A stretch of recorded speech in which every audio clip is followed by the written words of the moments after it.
Fire for them, fire for them. If you're looking for that 35 bag umbrella and all damn thing there, keep it locked with DISUNOMICS podcast.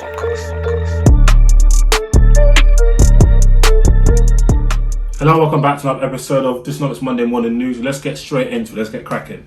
First things first, Super League dominating the streets this week. I was up till like 3 the first day it dropped because of all the news. Very excited for us football fans. Even the ladies were like, what's all this Super League business and why is it occupying the men?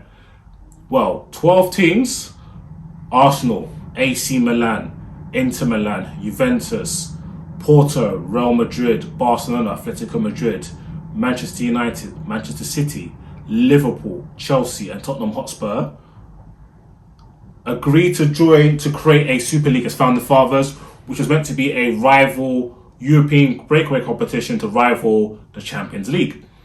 This was not an alternative to domestic league, so for those who don't follow football, you have your leagues for your domestic country. So if you have a German league, a French league, a Spanish league, this was not, we're going to leave these leagues, this is to do with a Champions League competition. This was all about the money. So UEFA, which is the governing body for European football, taking about 2 billion in terms of commercial revenue and TV rights for Champions League every year. The Champions League winner gets maximum 150 million euros. The big clubs are saying we're not getting enough out of the pie. Now, most clubs are not profitable at all. Most clubs, like the big clubs, take in high revenues, maybe 400 to 500 million euros plus a year, but they seldomly make profit. Why is that? Because of the nature of the business model. A lot of the revenue that football clubs make goes on staffing costs. So that's the wages of their coaches, but mainly the players. And purchasing players is a very, very, very big thing. So the FT published a document that cited wages compared to revenue. So how much of your revenue does your wages consume? And for most of the clubs in the European Super League, it consumed well over 50%. So some clubs up to 70%. So imagine if 70% of your revenue is covered on cost itself, on the cost of the players, their wages, let alone other operational costs and expenses, are you really making money? Most of them not. So this has been in the talks for many years, like over a decade, and I think COVID expedited, of course. They were like, listen, we need to get our bread. The pandemic has really shown us that we're not getting enough bread. Are they really going to up the prices on tickets? No, it's too difficult. Keep upping the merchandise prices? No, too difficult. They now release football kits every year. The easiest way to increase their revenue and secure their financial future is by having a bigger chunk of the TV rights and the commercial revenue for these competitions. Hence why they launched this. Now, the news was dropped late Sunday night. It started to feed through Sunday afternoon and the world went crazy. So naturally, competitors, Sky Sports, BT Sports, this is like damaging their investment because obviously this is a rival league, a rival competition. So there was a lot of propaganda, and within 48 hours, a bag of teams have requested to withdraw from the Super League because the outcry from the fans was vast. Boris Johnson got involved, culture secretary got involved. There was talk about President Macron from France getting involved. So there was a lot of hoo-ha politically. There was talks of the government looking at having this policy where 51% of all football clubs, or maybe Premier League football clubs, boards, seats are reserved for fans. There was a lot of talk. And then this led to players such as Henderson and Rashford and Bruno, Kevin De Bruyne, all these type of players, with the managers such as Pep Guardiola and Jurgen Klopp coming out to speak against the Super League. Me personally, if you want to know my thoughts on Super League, check out this week's pod. I'll speak about it as DL. But yeah, they got the Super League out of there post haste. So as of now, there's only like the Spanish clubs remaining in the Super League. Florentino Perez, who's going to be the chairman of the Super League, has said, yo, listen, you can't just leave the Super League like that. We might modify it. So they're still holding on to this. So this is something to look out for. And there has been a few casualties. I think Manchester United vice chairman Ed Woodward has resigned. And I think maybe the Juventus one has resigned, but I'm not too sure. So keep your eyes peeled for the Super League news. So people speaking about the Super League, I'll be giving it out on the YouTube and of course in full form on the podcast. Now, to, in my opinion, more serious matters, because people acted like Thanos was coming to steal everybody's footballs and the world was going to end. So, Dominic Cummings versus number 10. Now, bear with me, this is a lot to go through. So those who have listened to my podcast or follow me on Patreon or follow me on Twitter or follow the coronavirus updates, heard about Dominic Cummings. He was advisor to number 10, very key political figure. This week, it's been beef season, him versus number 10. He, of course, almost unceremoniously left number 10 last year. He wasn't gonna renew his stay there, advising the government. I think it was like meant to be the end of December, but he was removed a lot quicker as things start to unravel at number 10. And late last week, or early last week, Prime Minister's Director of Communications, I think his name is Jet Boyle, I'll get it up here, launched a number of allegations against Dominic Cummings on the request of the Prime Minister, claiming he's responsible for all these leaks that as pertains to coronavirus lockdown and all other stuff, which is a very damning indictment. So let's start off with some of the leaks that he was accused for. He was accused for the Dyson leak.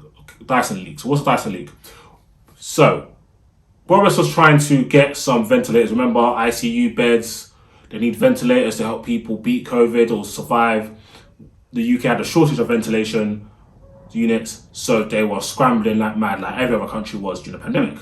So Sir James Dyson has a company in Singapore that, of course, manufactures ventilators. So Boris was like, listen, you man come here, start helping us, whatever.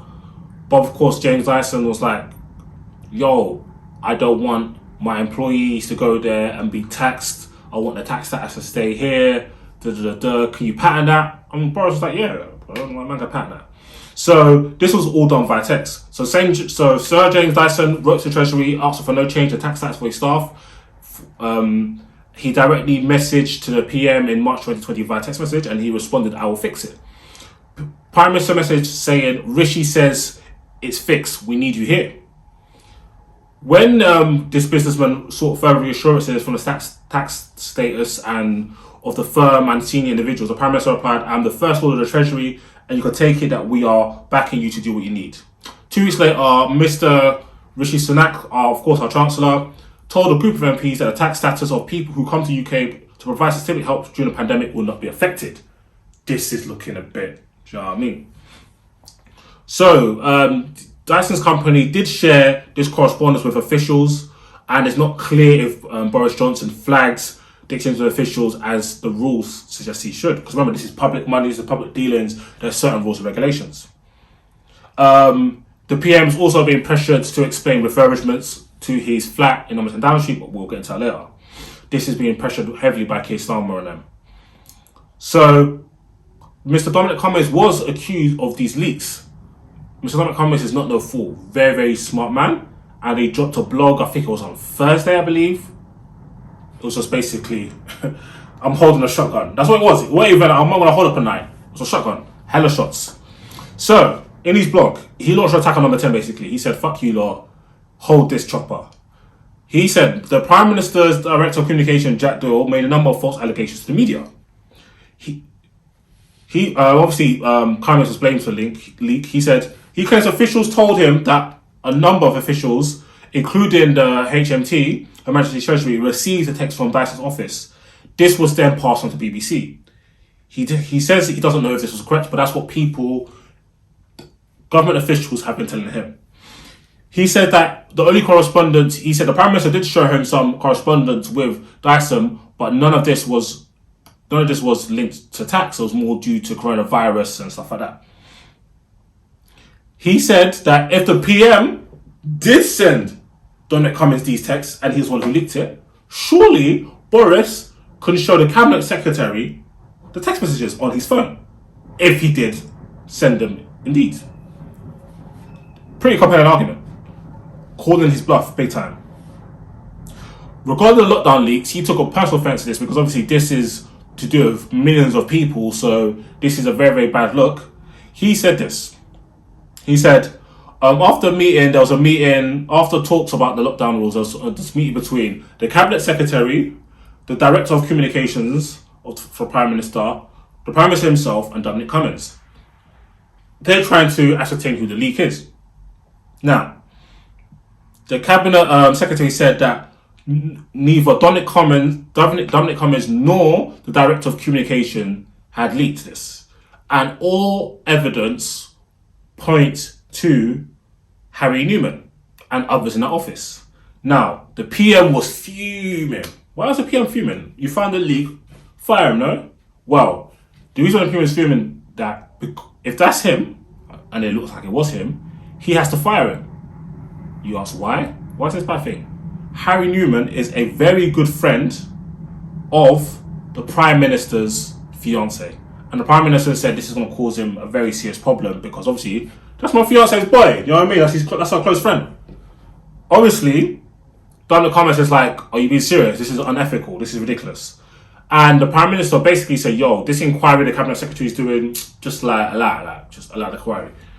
Dominic Cummings was like, this is ridiculous. This is unethical. You can't just do that. This is a very big inquiry. You've already said you're going to have an inquiry. And this is unethical. Like, you have to go through this. The PM also authorised the Cabinet Secretary to use more evasive methods for this inquiry, simply due to the nature of how serious it was. So basically, find out, by any means necessary. Dominic Cummings said to the PM, "No, brother, I'm not going to convince him to not do this. I'm going to offer his support because this is what you meant to do." And he says that he has WhatsApp messages between himself and senior officials regarding this matter. So he said he's got the receipts for days. Shout out Receipts Podcast. He said the PM confirmed to him in writing that the leak inquiry had found out that it was neither the Director of Communications nor him, and those claims were utter bullshit. So he said he's got this on deck. So it doesn't make sense that you don't know it wasn't me. You don't said it wasn't me. So why are you now leaking to say it was me? This doesn't make sense. And one of the other big pams in this was the Prime Minister's flat. So the Prime Minister did some renovation to his flat, and he approached Dominic Cummings asking if he can get Tory donors to kind of use Tory donor money to kind of patent this. And Dominic Cummings was like, this is foolish, this is unethical, and this is probably illegal. Like, you can't secretly get Tory donors to patent renovations in a number 10 flat. He said he refused to help with these payments. And he said he hasn't spoken to the Prime Minister about that since. He said he concluded that it's sad to see the Prime Minister's office fall below the standards of competency and integrity the country deserves. So people, for many of my listeners on podcasts and follow me, these stories do not sound surprising. He says he will not engage in any briefing regarding these issues, but he's happy to answer these questions in Parliament on May 26th, as long as the PM wants to. So he's essentially calling a bluff. Sam Coates from Sky News said that the Prime Minister himself was personally belling up news editors to tell them that these leaks were from Dominic Cummings. So it seems very strange for Boris to pick a fight with Dominic Cummings, and Dominic Cummings is taking the gloves off and he's punching back. Not only he's dropping bombshells on some of his dealings, he's even bringing his fiancée into this. So I don't see why Boris is picking this fight. It doesn't make sense. It's not a fight that he will likely win, but this is very, very interesting. I'll watch that space. So yeah, another week of dodgy Tory dealings is not looking good for Boris Johnson. But he's got 10-point lead. He's probably going to win the next election, is what it is. Now, another story that's quite disturbing, Turkish crypto. So, Fodex, a crypto platform based in Turkey, has temporarily closed, and the reason why it's closed is to address abnormal fluctuation in the company's account, and this is according to a statement on the company's website. However, CEO Farouk Faith Ozir, who is also the founder, has gone missing. He ran off on the blog twice. Do you know what I mean? Word applies. He has boogied. Investors on Fodex currently have $2 billion worth of assets. And it seems like Mr. Farouk Faith Ozir, has boogied. So, Turkish officials believe that he's in Albania. a newspaper published a picture of him taking a flight in Istanbul, at Istanbul airport. And the Turkish authorities have launched an international manhunt seeking his arrest. This is mad because Fodex, what makes it look extra spooky is Fodex last month in March were offering people who register. So let's say you register for Coinbase or Binance. Imagine Coinbase or Binance to say, yo, if you register to us, we'll give you free Dogecoin. So they're meant to offer up millions of Dogecoin, but many people have said they have not received a Dogecoin. They were even offering Dogecoin at 3/4 of the price. So it seems like they were just like getting in hella people just to... That's what it seems like. Don't shoot me, that's what it seems like. So I'm not sure there's more to the story. Hopefully this gentleman is not in serious danger and just a crook, and hopefully people can get their crypto back. But this looks very spooky, and that's something to always look out for if you're investing in crypto. Obviously there's value in having your money, your assets stored on a soft exchange, in a soft wallet on an exchange, because it's easier to transact and purchase cryptos or whatever. But there is also value in having a hard wallet. A hard wallet is essentially an offline wallet. So it's USB, I've got one somewhere, where you essentially send your crypto to your hard wallet, so nobody can now go in and hack it and steal your coins. Like some people, I was speaking to my best friend today, she's like, those people she knows keep their crypto hard wallets in like bank deposits to keep it extra safe. So these are some of the precautions you could take to avoid certain things like this happening to you. And finally, a quick one. Brexit means Brexit. Of course, we left the EU officially on January 31st, 2021. And this is one of the first proper trade deals that looks to be signed. That's not a rollover from a previous deal. So UK and Australia announced on Friday that they have agreed to the vast majority of the details for a free trade deal. This means that businesses can trade between each country without having to pay any sort of tax on it, so any sort of tariff. They aim to seal the deal by June. And this deal could add £500 million additionally to UK gross domestic product GDP over the long term.